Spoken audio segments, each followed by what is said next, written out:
नमस्कार साथियों, मैं प्रियंका गुप्ता लर्निंग टुगेदर पे आप सबका स्वागत करती हूँ। कैसे हैं आप सब लोग? आशा करती हूँ कि आप अपनी अच्छी पढ़ाई कर रहे होंगे। आपने क्लास 1 और क्लास 2 जो एडमिनिस्ट्रेटिव एप्टीट्यूड की करवाई गई है उसको भी कर लिया होगा। जिन लोगों ने नहीं किया है वो लोग देख सकते हैं। तो आज हम लोग अपनी तीसरी क्लास करेंगे। तो तीसरी क्लास में हमारा टॉपिक क्या है? Ensuring safety and security of children. मतलब इसमें आपको बताना है कि जब आप हॉस्टल वार्डन की पोस्ट पे जाएंगे तब आप बच्चों की सेफ्टी और सिक्योरिटी कैसे करेंगे, किन किन चीज़ों पे ध्यान रखेंगे।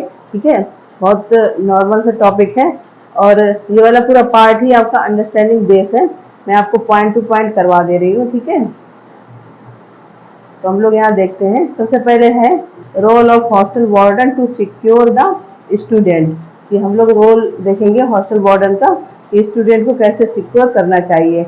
सबसे कि बच्चों की सुरक्षा सुनिश्चित करने में छात्रावास वार्डन की भूमिका महत्वपूर्ण होती है, क्योंकि वे अपने परिवारों से दूर छात्रावास में रहने वाले बच्चों की भलाई के लिए जिम्मेदार हैं। एक छात्रावास वार्डन का प्राथमिक उद्देश्य उनकी देखभाल के तहत बच्चों के लिए सुरक्षित, पोषण और सहायक वातावरण बनाना है।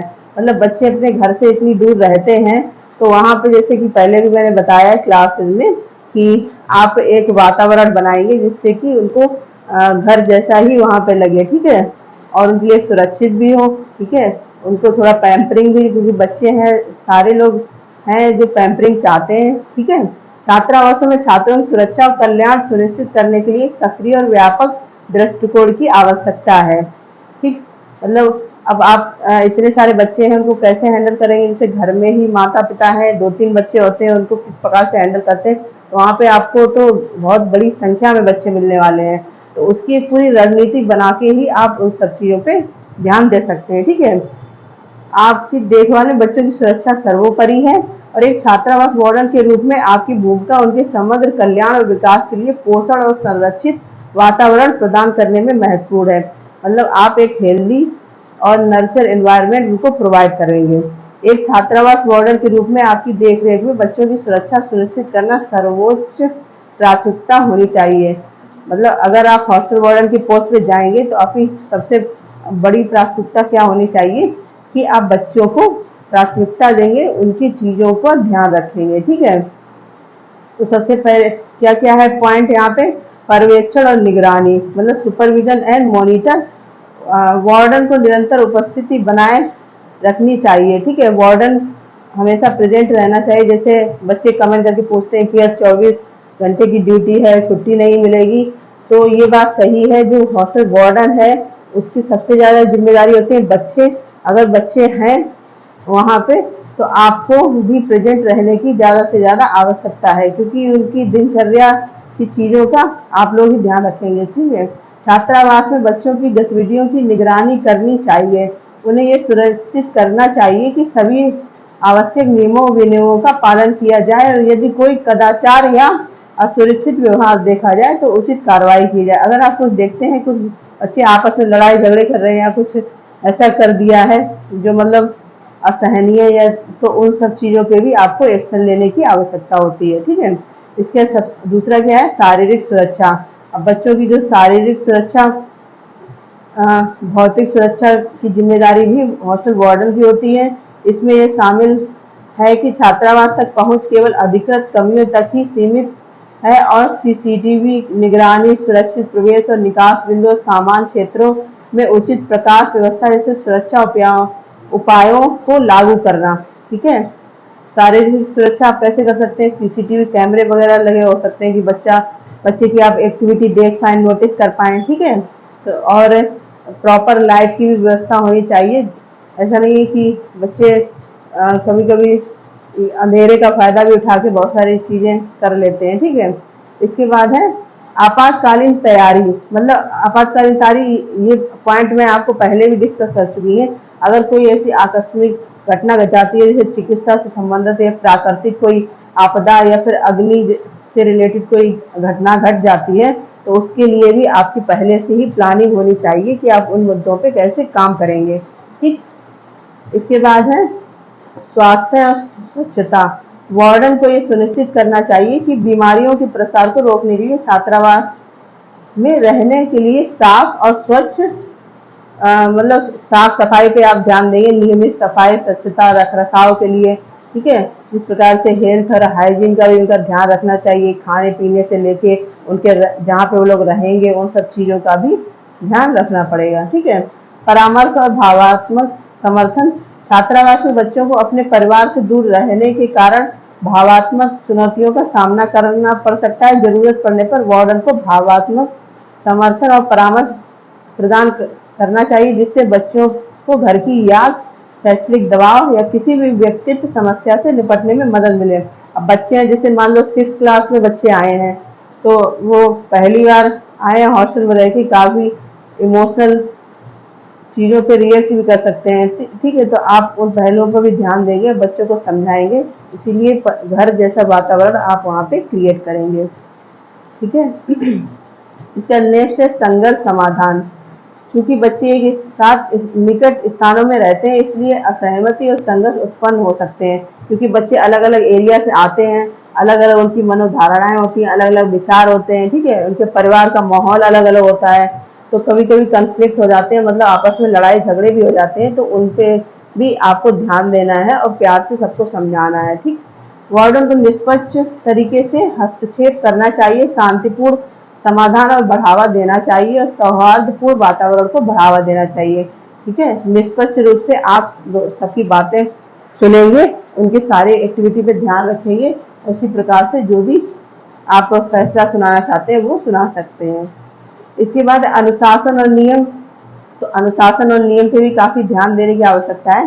छात्रावास वार्डन को छात्रावास में व्यवहार के लिए स्पष्ट और उचित नियम स्थापित करने चाहिए। बच्चों में अनुशासन और रचना की भावना सुनिश्चित करने के लिए उन्हें इन नियमों को लगातार लागू करना चाहिए। मतलब जो भी छात्रावास के रूल हैं वो बच्चों को पता होने चाहिए, टाइम टू टाइम उनको कह सकते हैं कि बोल देना चाहिए। अगर कोई गड़बड़ करते हैं या कोई चीज़ करते हैं तो उन्हें बताना चाहिए कि इस नियम के खिलाफ आप लोग वर्क नहीं कर सकते, इस नियम के अंदर ही आपको अनुशासित होकर रहना है और सारे नियमों को भी मानना है जो भी छात्रावास के नियम है, ठीक। इसके बाद माता पिता अभिभावकों के साथ संचार, मतलब बच्चों की एक्टिविटी क्या है, किस चीज़ों पे वो रिएक्ट करता है, ऐसी चीज़ें जो आपको घर पे बतानी है। इसके लिए आपको उनके माता पिता से भी कम्युनिकेट करने की आवश्यकता है, क्योंकि आप कम्युनिकेट नहीं करें, एकदम से चीज़ें बताएंगे तो वो लोग भी सोचेंगे कि शायद आप उनके बच्चे को लेके ठीक चीज़ बोल रहे हैं या निगेटिव थॉट रखते हैं, ठीक है। क्योंकि बच्चे हैं, आप पे आपकी बात पर विश्वास करेंगे, आपसे जुड़ जाते हैं, आपकी बात पर विश्वास करते हैं, तो आप जब उनके माँ बाप से कम्युनिकेट करके रहेंगे तो वो भी बच्चों की ग्रोथ में ही हेल्प करेगा, ठीक। इसके बाद है बाल संरक्षण। बाल संरक्षण में क्या आ गया, जो आपके एक्ट हैं आपके एक्ट आपके सिलेबस में इसीलिए रखेंगे कि आप बाल संरक्षण पे ध्यान दें। तो आपको जब बच्चों से रिलेटेड एक्ट सारे पता होंगे तभी आप इन सब पे वर्क कर पाएंगे, ठीक है। जैसे कोई दुर्व्यवहार उपेक्षा की जाती है, सब कुछ है जो बच्चे केवल आपसे कह रहे हैं, तो आपको उनके सारे एक्ट, उनसे रिलेटेड चीज़ें पता होनी चाहिए, जिससे आप अगर कोई गंभीर मामला है तो उस पर उस प्रकार से एक्शन ले पाएँ, ठीक है। तो ये बाल संरक्षण प्रोटोकॉल के अंतर्गत आए, इसकी रिपोर्टिंग तंत्र से भी परिचित होना चाहिए, मतलब उसकी क्या प्रक्रिया है, क्या प्रोसेस है, उस पर भी आपको ध्यान देना चाहिए और उसकी प्रोसेस के अकॉर्डिंग ही आपको एक्शन लेना चाहिए, ठीक। प्रशिक्षण और विकास, सर्वोत्तम प्रथाओं और नए सुरक्षा प्रोटोकॉल के साथ अद्यतन रहने के लिए छात्रावास वार्डन के लिए निरंतर प्रशिक्षण और व्यवसायिक विकास महत्वपूर्ण है। तो इससे क्या मतलब हो गया कि छात्रावास मतलब जो हॉस्टल वार्डन है उसको भी टाइम टू टाइम ट्रेनिंग और नए नए प्रोटोकॉल जो आ रहे हैं, नए नए एक्ट आ रहे हैं बच्चों से रिलेटेड, ठीक है, या कि कोई एक पुराना है उसमें अमेंडमेंट हुआ है, मतलब संशोधन हुआ है, तो ट्रेनिंग में ये सब चीज़ें हॉस्टल वार्डन को बताई जा सकती हैं, जिससे कि वो अपने हॉस्टल का सुचारू रूप से जो भी व्यवस्था चलती है वो कर पाएँ, ठीक है। 24/7 पर्यवेक्षण, मतलब आपको 24 घंटे बच्चे की सारी एक्टिविटी पे ध्यान रहना है। जो लोग ये कमेंट करते हैं कि क्या 24 घंटे की ड्यूटी करनी है, ठीक है, तो जब बच्चे सोएंगे तब आप भी सोएंगे, लेकिन 24 घंटे का मतलब है कि आपके बच्चे की हर एक्टिविटी पे ध्यान रखना है, उसकी हर चीज़ को लेकर आपको सतर्क रहने की आवश्यकता है, क्योंकि आप हॉस्टल में एज ए पेरेंट ही काम करेंगे, ठीक है। इसके बाद देखते हैं सुरक्षा कर्मी। यदि संभव हो तो छात्रावास परिसर में गश्त और सुरक्षा की एक अतिरिक्त परत प्रदान करने के लिए प्रशिक्षित सुरक्षा कर्मियों को नियुक्त करें। जैसे आप लोग देखते हैं सिक्योरिटी पर्पज से आप लोग पुलिस स्टेशन पे संपर्क कर सकते हैं। कहीं कहीं पे कुछ ऐसे एरियाज होते हैं जहाँ पे थोड़ा डर या खतरा रहता है, पुलिस क्या करती है टाइम टू टाइम वहाँ पे गश्त लगाती रहती है, जिससे कि ये भी सिक्योरिटी के अंदर ही आता है। ठीक है, इसके बाद है सुरक्षित प्रवेश और निकास बिंदु। छात्रावास में आने और बाहर जाने वाले व्यक्तियों पर नजर रखने के लिए निगरानी कैमरों से सुसज्जित सुरक्षित प्रवेश और निकास बिंदु स्थापित करें। मतलब जो सीसीटीवी कैमरे की बात की गई है कि कौन बच्चों से मिलने आ रहा है कौन नहीं आ रहा है। जैसे आपने देखा है कि अगर गर्ल्स हॉस्टल है तो वहाँ पे मेल अलाउ नहीं होते हैं। ठीक है, इस प्रकार से तो ये भी सुरक्षा और सेफ्टी के अंतर ही आता है कि कब कौन जा रहा है कौन आ रहा है। ठीक है, मतलब आप जितने नियम बनाए उसके अंदर करके ही सारे लोग काम कर रहे हैं, इस सब पे भी आपको ध्यान रखना है। इसके अंदर निगरानी कैमरे, जो सीसीटीवी कैमरे की बात हुई थी, वो इसलिए रखे जाते हैं कि बच्चों की सुरक्षा और सेफ्टी हो सके। ठीक है, और गलत गतिविधियां या कोई गलत चीजें ना हो पाए। सीसीटीवी कैमरे लगाने का उद्देश्य यही है कि जिससे बच्चों की निगरानी आसानी से हो पाए, क्योंकि अब आप एक जगह देख सकते हैं, 4 जगह नहीं देख सकते, इसीलिए सीसीटीवी कैमरे आपकी काफी हेल्प करेंगे इन सब में। ठीक है, इसके बाद बाल संरक्षण नीतियां और अधिनियम, इसमें भी आपके जो एक्ट हैं उनकी बात कही गई है। छात्रों को किसी भी प्रकार के दुर्व्यवहार या शोषण से बचाने के लिए बाल संरक्षण नीतियों को लागू करें और सख्ती से लागू करें। ठीक है, मतलब अगर ऐसी कोई चीज होती है तो आप सख्ती से निष्पक्ष होकर वो चीज लागू करें। दुर्व्यवहार के संकेतों को पहचानने और उचित रिपोर्टिंग प्रक्रियाओं का पालन करने के लिए स्टाफ सदस्यों को प्रशिक्षित करें। ठीक है, अब आपके हॉस्टल वार्डन के अंडर में जो वर्क करते हैं उनको भी इन सब चीजों के बारे में बताएं कि ऐसी ऐसी चीजें होती हैं। अगर ऐसा कुछ आपको देखने या सुनने को मिलता है या कोई बच्चा है किसी को कुछ बताता है आके, तुरंत आप हॉस्टल वार्डन को सूचित करें, जिससे कि वो प्रॉपर जो भी कार्रवाई है उस पर कर पाए। ठीक है, तो आपको समझ में आ गया आपके एक्ट इसमें क्यों रखे गए हैं, ये चीज आपको क्लियर हो गई होगी। ठीक है, इसके बाद है लास्ट में कंक्लूजन, निष्कर्ष क्या निकलता है कि हॉस्टल वार्डन है जो, तो हॉस्टल में क्या है एक माता पिता का ही रोल अदा करता है। और जबकि घर में कम बच्चे होते हैं लेकिन वहाँ पे बहुत सारे बच्चे होते हैं। इसमें आप क्या कर सकते हैं, जैसे सीसीटीवी कैमरे हो गए, कितने एक्ट हैं, इन सब के बारे में पता करके और सब चीज़ें जो आपके अंडर में काम करते हैं स्टाफ, उनसे बातचीत करके उनको नीतियों के बारे में बता के बच्चों की सुरक्षा और सेफ्टी पे आसानी से ध्यान दे सकते हैं। ठीक है, तो ये हॉस्टल वार्डन का मेन कर्तव्य ही है।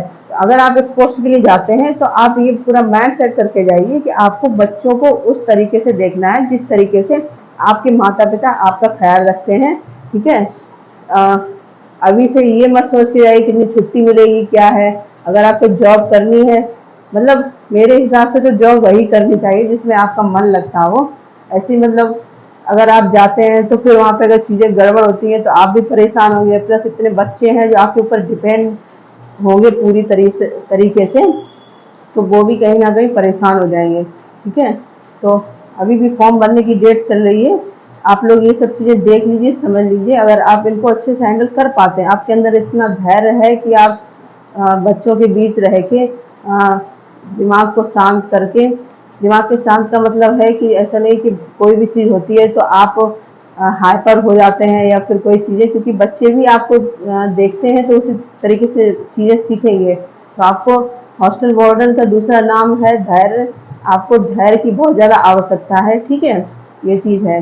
अंततः छात्रावास वार्डन की भूमिका केवल पर्यवेक्षण के परे होती है, इसमें एक देखभाल और सहायक माहौल बनाना शामिल है जो हर समय उनकी सुरक्षा सुनिश्चित करते हुए उनकी देखभाल के तहत बच्चों के समग्र विकास को बढ़ावा देता है। ठीक है, उनकी सुरक्षा और सेफ्टी का यहाँ पे पॉइंट क्यों रखा गया आपके सिलेबस में कि क्योंकि जिससे उनका समग्र विकास हो पाए। क्योंकि अगर उनको कोई दिक्कत होती है, परेशानी होती है, तो फिर वो क्यों हॉस्टल में रहेंगे। ठीक है, या आप पे डिपेंड होंगे।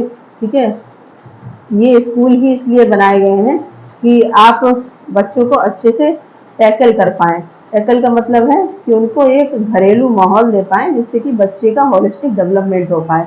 ठीक है, आपके साथ जो काम करते हैं टीचर्स हैं, आपके सहयोगी हैं, आपके अंडर में काम कर रहे हैं, तो उन सब को भी इन सब चीज़ों के बारे में आप बता सकते हैं।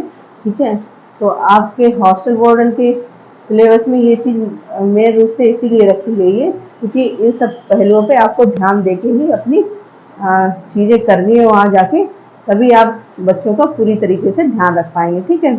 हॉस्टल वार्डन छात्रों के लिए एक सुरक्षित और पोषणपूर्ण वातावरण बना सकते हैं। उन्हें संभावित जोखिमों से सुरक्षित रखते हुए उन्हें व्यक्तिगत विकास और शैक्षणिक विकास को बढ़ावा दे सकते हैं। ठीक है। आप इन सब चीज़ों को करके बच्चे को इंडिविजुअल या उनकी पूरी पर्सनालिटी को भी बढ़ावा दे सकते हैं कि वो अच्छे रास्ते पे जा सकें, अच्छे कार्य करें, एक अच्छे समाज का निर्माण करें। ठीक है। तो ये सारी चीज़ें कहाँ से, स्कूल से ही शुरू होती हैं, तो आपको इन सब चीज़ों का ध्यान रखना है।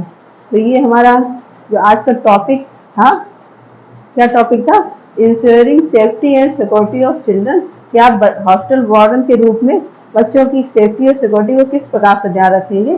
तो यहाँ पे मेन पॉइंट आपको बताए गए हैं। ये सब चीज़ों का ध्यान रखें, आप ये सब चीज़ें कर सकते हैं। ठीक है। कि बच्चे को अगर कोई बीमारी होती है या फिर बच्चे कोई मानसिक रूप से कोई परेशान है या कोई भी चीज़ है, या आपके एक्ट से रिलेटेड कोई भी रीजन ऐसे निकल के आता है, तो उन सब चीज़ों पे आप ध्यान देके उन पे कार्रवाई कर सकते हैं। इसीलिए आपके जो एक्ट हैं सिलेबस में रखे गए हैं कि आप बच्चों की होलिस्टिक चीज़ों पे ध्यान दे पाएँ, उनकी ग्रोथ का एक हिस्सा बन पाएँ। ठीक। तो इन सब चीज़ों से जितनी भी 3 क्लासेस हुई हैं, आपको ये तो समझ में आ गया होगा कि हॉस्टल वार्डन का क्या काम रहने वाला है। तो आप लोग ये भी समझ गए होंगे कि ये पूरा अंडरस्टैंडिंग बेस्ड ही है। आपको अगर नहीं समझ, सीधे से आप ये सोचिए, अगर आप भी माता पिता हैं तो आप अपने बच्चे का ध्यान कैसे रखेंगे, या फिर अगर आप बच्चे हैं तो आपके माता पिता आपका कैसे ध्यान रख रहे हैं। तो पूरा यही रोल रहता है हॉस्टल वार्डन का। ठीक है। उसके बाद आप लोग काफ़ी चैनल को पसंद कर रहे हैं, ये बहुत अच्छी बात है, इसके लिए बहुत बहुत धन्यवाद। ठीक है। और जिसको भी क्लासेस की ज़रूरत है उनको आप शेयर कर सकते हैं। ठीक है। इसके बाद जो पीडीएफ का मैटर रहता है काफ़ी, पीडीएफ हिंदी इंग्लिश में, तो आपको पीडीएफ बायलिंगुअल दी जा रही है। यहाँ पे टेलीग्राम चैनल है, इसको आप लोग ज्वाइन करके पीडीएफ ले सकते हैं। और अगर ऐसे लिंक से ज्वाइन नहीं होता है तो जो यूट्यूब चैनल का कम्युनिटी सेक्शन होता है, वहाँ पे मैंने क्यूआर कोड दिया है टेलीग्राम का, आप लोग उसको स्कैन करके भी टेलीग्राम ज्वाइन कर सकते हैं। ठीक। इसके बाद ये हमारा यूट्यूब चैनल है, आप लोगों को पता ही होगा, इसको आप लाइक शेयर भी कर सकते हैं। अगर सब्सक्राइब नहीं किया तो सब्सक्राइब करें, जिससे जो भी नोटिफिकेशन है आपको टाइम टू टाइम मिलते रहें। और क्लास का कोई फिक्स टाइम नहीं है, जैसे ही क्लास तैयार होती है वैसे ही मैं करवाने की कोशिश करती हूँ। ठीक है। बाकी मैंने जैसे बोला है कि अगस्त में आपको करवा दूंगी आपके 8 प्लस एडमिनिस्ट्रेटिव एप्टीट्यूड, तो वो मैं सच में करवा दूंगी, जल्दी ही करवा दूंगी, हो सकता है 15 अगस्त तक आपका कंप्लीट करवा दें। ठीक। तो आज आपकी ये क्लास 3 थी, इसको आप लोग देखिए। उसके बाद हम लोग अब एक्ट की नई क्लास लेके आएंगे, क्योंकि आपके 2-3 एक्ट हुए हैं, अब उससे आगे का जो एक्ट है उसको करेंगे। ठीक है।